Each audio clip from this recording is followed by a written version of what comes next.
Child, I warned y'all this morning that Shay Shay had Cal on there. And Shay Shay still got the children spilling their beans, honey. Child, run it. That the baby that was aborted wasn't mine. You are immediately married within a lie already. Yeah. You know what I'm saying? So the marriage was never the same after that, was it? No, it was. This is at the beginning. You know what I'm saying? This is right at the beginning. And so within that process, she probably should have kept that to herself. And well, I'm glad she didn't. And so within that process, with that being known, it was just like, yo. With even in being, the pregnancy, she almost died within the pregnancy. So that was a hard time too. Right. It was a lot. It was other times. She had gotten pregnant, other things, and it just got to a point. She had gotten pregnant again? Yeah. While y'all were together? Yeah. And it wasn't you? No, with me. Oh, come on, Cal. It wasn't me. It wasn't. And you stuck around? Yeah, I stuck around. But here's the thing. These were things that were being revealed. She telling you this? No. How did you find this out? I want to know how you found this out. You read a letter. You got to it through the phone. Yeah. Okay. All right. So how that one went? There was a thing where we weren't having sex anymore, and we weren't doing anything anymore. Because you weren't having sex. Clearly, she was.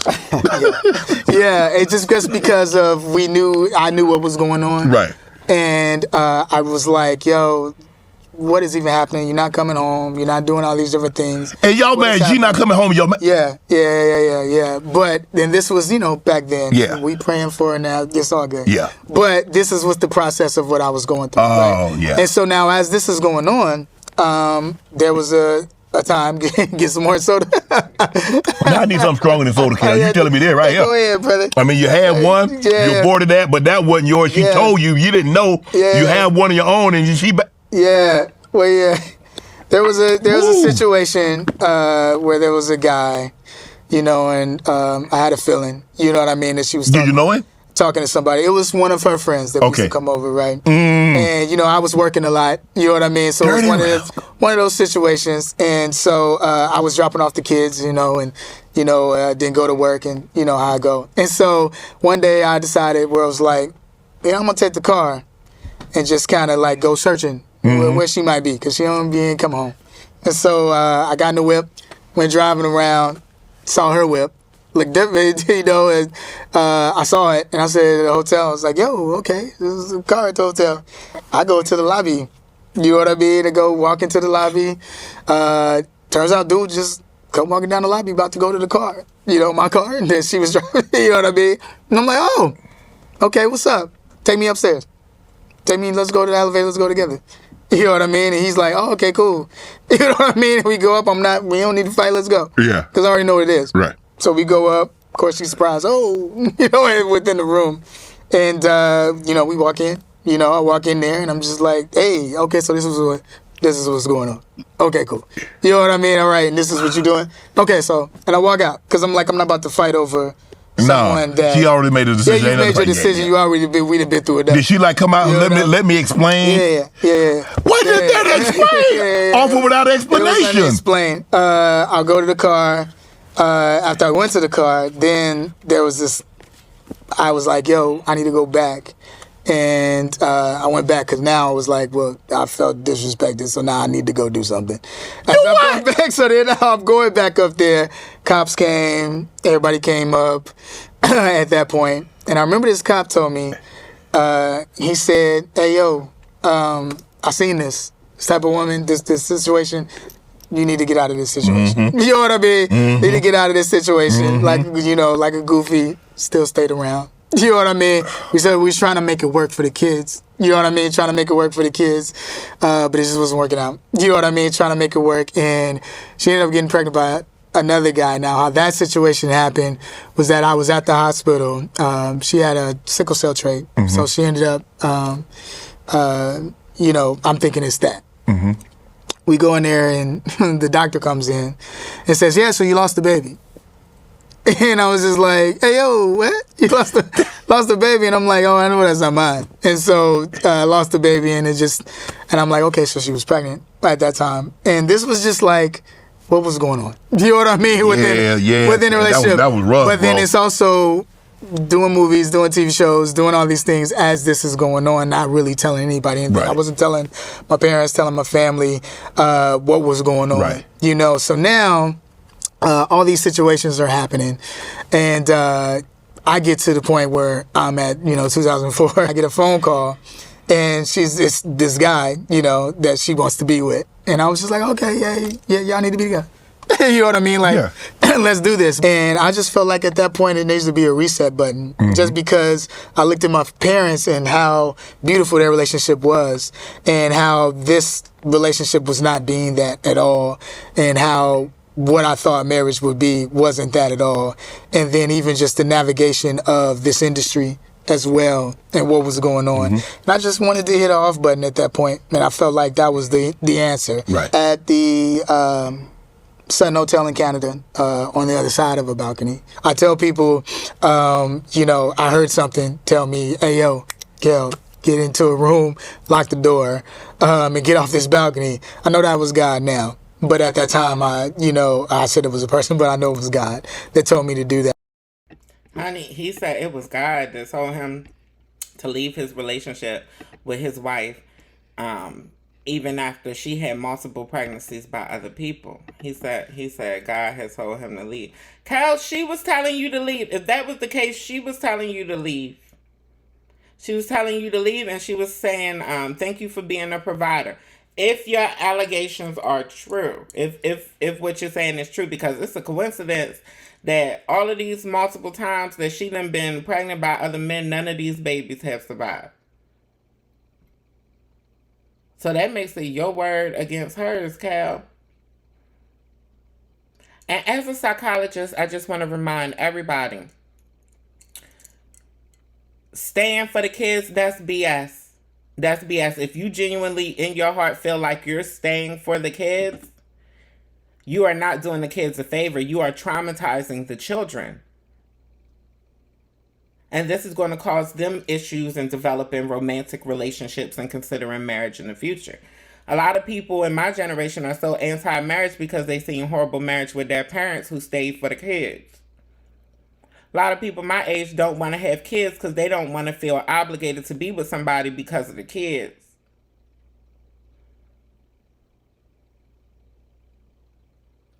Child, honey. For a lot of y'all already know the tea, because, some of you have sat on my couch, and you're not really staying for the kids. You're staying for yourself and for your own insecurities. You feel security in them relationships. A lot of y'all feel security in those unfulfilled, unhappy relationships, honey. And that's the real reason you're staying. You feel like because the devil you know is better than the devil you don't. That's why a lot of y'all are polyamorous. Yeah, polyamory is possible, but those people are few and far between. And with the popularity of polyamory, and with the conversations that I've had with some of y'all personally, including polyamorous people in open relationships who have tried to talk to me and date me, I already know that a lot of y'all ain't really polyamorous, and I ain't gonna play that game with y'all. However, that ain't all Cal had to say, honey. That ain't all. Thing about me was that relationship is very important, and you need to let people know how you feel. At that time, I really wasn't doing that. Right. And I met a friend of mine there, Janice Woody, right? Okay. I found the right clip. Honey, I told y'all we just ran in here blind. Honey, Cal ain't done throwing his ex-wife under the bus. And I met a friend of mine there, Janice Woody, right? And she had an evangelist that was like her spiritual mother. She said, I wanted to pray with you, Kel. And I said, okay, cool. Let's do that, and she started to pray with me. I met another evangelist in the same process, a friend of mine named Chico Beanie Man. Not Chico Beanie Man, Chico. He's an actor that was on 101. Okay. So met up with him. His mom was evangelist. Remember, he got us all together one time to pray. And she was praying over everybody. It was me, Essence Atkins, a bunch of different other actors that were there. When she started praying over us, right? there was this moment where everybody just started spitting up, throwing up. I'm gonna get deep with you real quick, okay? So it was like a really like an exorcist type of moment, you know, with everybody. And I walk into this situation where I'm like, hey, yo, what is really going on? What's going on? And, you know, now this process, I'm walking in, I'm you know, dating the girl that I'm dating at that time. We are walking there, and she notices, you know, Chico's mom notices that, you know, I'm going through, you know, some things. She said, come here. I said, okay. She said, you need to forgive some people, and you need to say that person's name out loud. And I know what you're going through within court and all the things you're going through. But you need to forgive that person, and you need to say her name out loud. So I said, I've said my ex's name out loud and forgave her, you know, and let go of that anger and forgave her, right? She said also, too, she has done some things as far as, like, putting a hex on you, these different things she has done, spiritual-wise. And I'm like, what? I'm like, yo. Has you put the root on you? I'm like, yo, what you talking? Cal said that his ex-wife had put the roots on. Says she's a witch.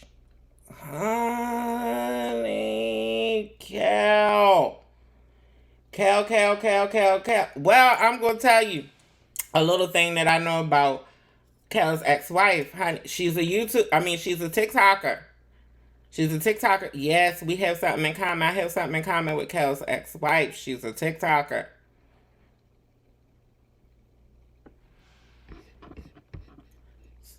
So you know she had to respond. You know she responded on TikTok, and you know I got the footage. Honey, let's see what she got to say about being a witch, honey, and getting pregnant multiple times by ransom men during her marriage.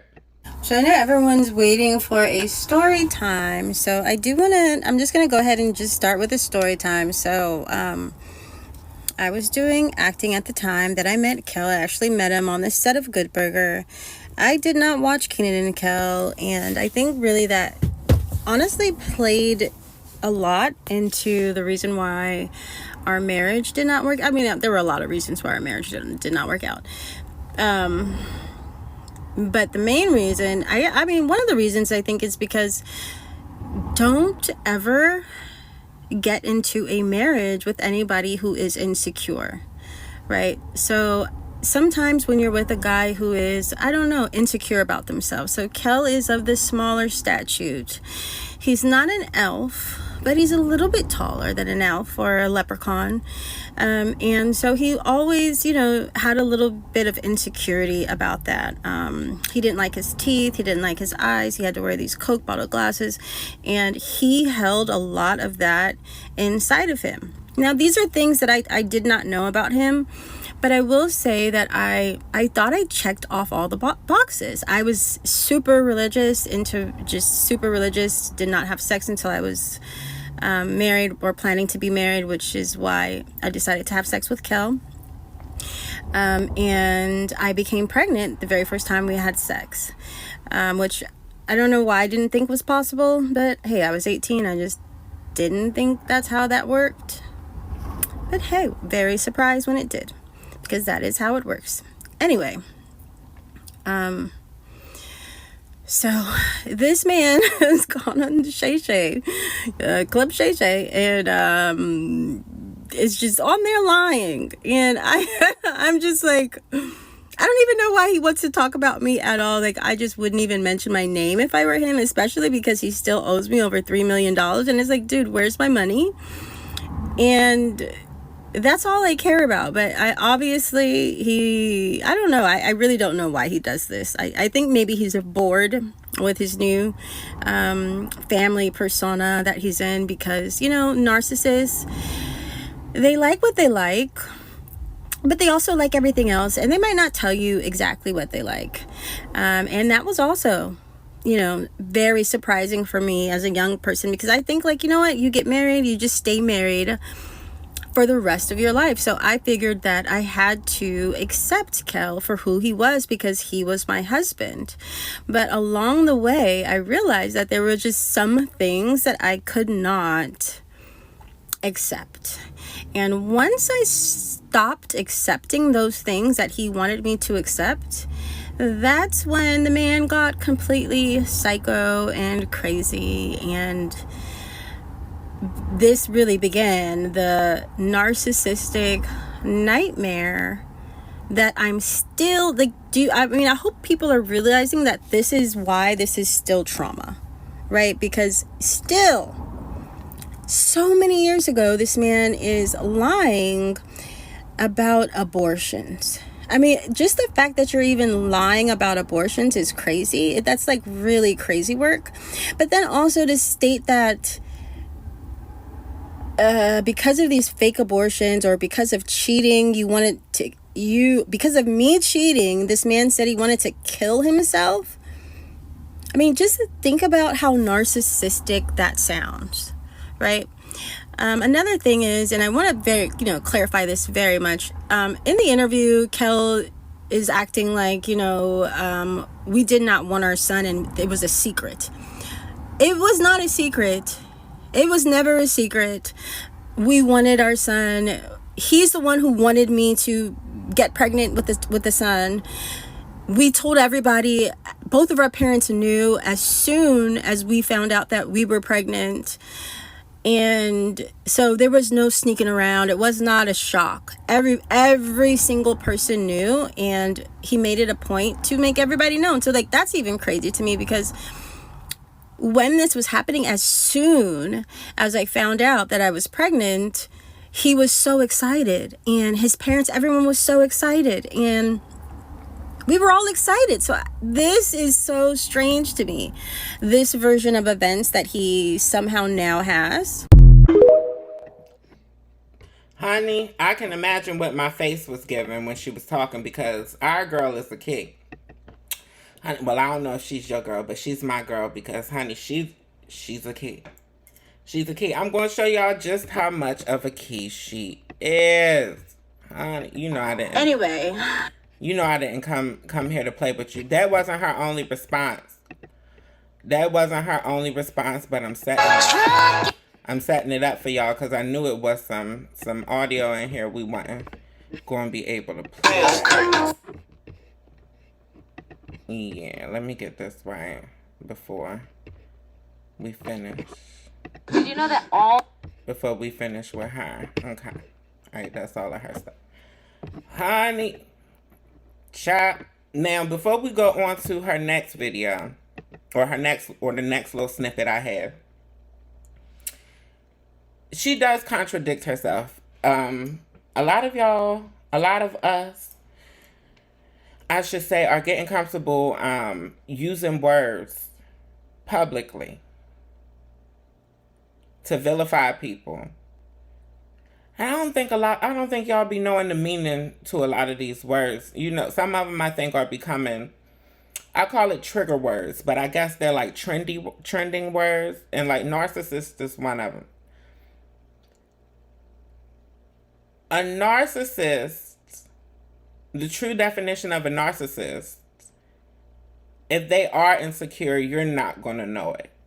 They very likely are, but it's not a trait that they're gonna display. So if Cal is somebody who is openly insecure and you're aware of his insecurities, he's not a narcissist. If he can express that, if he has the emotional awareness to express his insecurities, he's not by definition a narcissist. He could be manipulative, yes. He could have narcissistic traits, yes. But that's a hard word to put on people. That's a hard word to put on somebody. And I'm also going to let y'all know, I think our friend a little crazy. Honey, just call it psychological intuition. Just call it, honey, professional intuition. I think our friend could or does have a diagnosis in the mental health department. Anyway, so Kel's math isn't mathing. He is not talking about me. I am not the one that is pregnant. It's not even physically possible. The very first time that I had sex, I was impregnated with my son, who is here, and he's alive and well, and there could not have been an abortion in between any of that, because obviously that's not how it works, right? So yeah, so we were 18 when our first child was born. So I don't know what he's talking about. And then 19, nobody was born. But that's why I'm saying that, you know, I really do think that sometimes when people have mental issues and they have, well, I don't even know if it's a mental issue, really. I just think that Kel is such a bitch that he thinks that this is how like he stays famous, is to just act like you know, like a poor guy with my wife cheating on me. Like it makes the stuff that he did to myself and our children more tolerable, because I'm such a terrible whore slutty woman who sleeps around. Like, what are you talking about? Like, what are you talking about? It's really interesting to me, because he lies about stuff that's just ridiculous. Very, very ridiculous. And all of this abortions and all this stuff. And the reason why he says all of these things, I think, are because he's a narcissist. And I have done several videos about how narcissists abuse you at your weakest moments. And so one thing that I had to do, and I'm also a mathematician, so I'm always paying attention to patterns, and I had made a journal. In my journal, I realized that, oh my gosh, that Kel physically abuses me anytime I come out of the hospital, because that's when I'm at my weakest. And so I think that what Kel is trying to do, he's trying to recreate the story to make there be a reason other than the fact that I'm really sick and I have a you know, critical disease, and so I'm forced to go to the hospital a lot. And so he doesn't want anybody to feel sorry for me with all the medical records. So instead, he's trying to equate me going to the hospital with abortions, which is, you know, unfortunately what these kinds of narcissists do. And the older that they get, obviously the better that they get, because I'm sure nobody would even think to put those two together. But I always would have to think about what Kel was thinking, because this is just what happens when you're in these kinds of relationships that are abusive, because you're constantly trying to figure out, like, how do they get to these crazy ideas in their head. And so you're constantly just trying to figure them out. I don't know if that was just me. I was constantly trying to figure this man out for the majority of our relationship. So, well, that's about the abortions. I guess I'll have to do some more videos. Child, and she did do some more videos. Honey, I may post them on the channel later so y'all could get her whole story. Honey, baby. But she has documented her journey with Kel. I gotta keep it 100. If I'm getting narcissist vibes from anybody, it's her. And I'm not claiming she's one either, but I'm saying I think she might be a little more narcissistic. I get the impression like she ran over Kel, honey. But to be honest, I think that they both crazy and exaggerating. I think that they nuts, honey. Cashews, fit right in the planner's jar together. But she has been talking about Kel online for a while. I think it's a coincidence, even though I don't believe in coincidences. Catch. I think it's a coincidence that Kel just happens to come back out into the limelight when the time that this, you know, Quiet on Set, Nickelodeon stuff is coming out, and you know, and his wife been on, well, his ex-wife been on TikTok reading him and slandering him forever.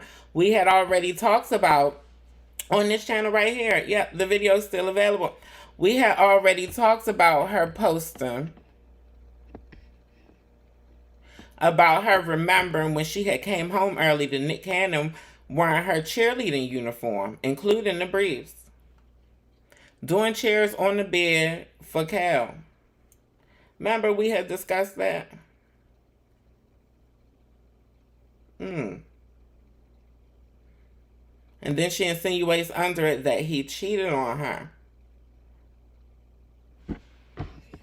Honey, now I tell y'all all the time, honey, broken clocks can be right twice a day. Honey, you never know who and what to believe. Honey, a lot of times with narcissistic people, honey, she claimed Kel did this. A lot of times with narcissistic people, honey, it'd be this much truth And then 90% of it be a lie or an exaggeration, and plus omissions on their part. Honey.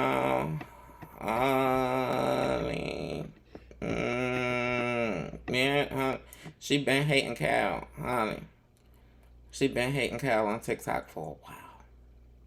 It's been a while. It's been a while, honey. Yeah. Yeah. I get the impression that she's the type of parent/ex-wife to groom the children into disliking the other parent.